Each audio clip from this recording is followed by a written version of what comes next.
ర్యాపిడోలో అయితే కొత్త అప్డేట్ వచ్చిందంట, ఆటో బూస్ట్ అంట. అది ఆన్ చేసినామంటే బుకింగ్లు నాన్ స్టాప్ పడతాయంట.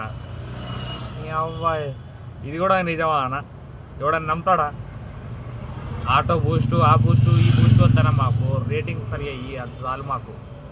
ఫస్ట్ నువ్వు రేటింగ్ ఇస్తలేవు కానీ పెద్ద బుకింగ్ల గురించి నువ్వు మాట్లాడుతున్నావు. ఆటో బూస్టు, ఆ బూస్టు, ఈ బూస్ట్ అని పెడుతున్నావు ఎందుకన్నా? ర్యాపిడో అప్డేట్ చేస్తున్నావు మంచిదే, కాకపోతే మాకు కూడా ఆటో ఫేర్ కొంచెం అప్డేట్ చేయాలి చాలు. మేము దానికంటే ఎక్కువ ఏం కోరుకుంటలేము నీ దగ్గర.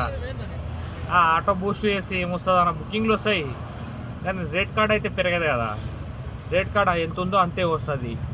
నువ్వు రేట్ కార్డ్ పెంచకుండా నువ్వు ఆటో బూస్టు, ఆటో పార్సల్ అవి ఆన్ చేసి ఏమొస్తుందన్న? మాకేం రాదు దానివల్ల ప్రయోజనం ఏం లేదు మాకు.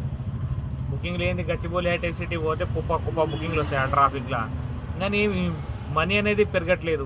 అదే కిలోమీటర్కి 10 రూపాయలు, 11 రూపాయలు, 12 రూపాయలు ఇస్తే మాకేమైనా లాభం ఉందో? దానివల్ల ఏం లాభం లేదు. మేము నీకు రిక్వెస్ట్ చేసేది ఏంటంటే మాకు కిలోమీటర్కి ఒక 14 రూపాయలు, 15 రూపాయలు ఇస్తే మంచిది.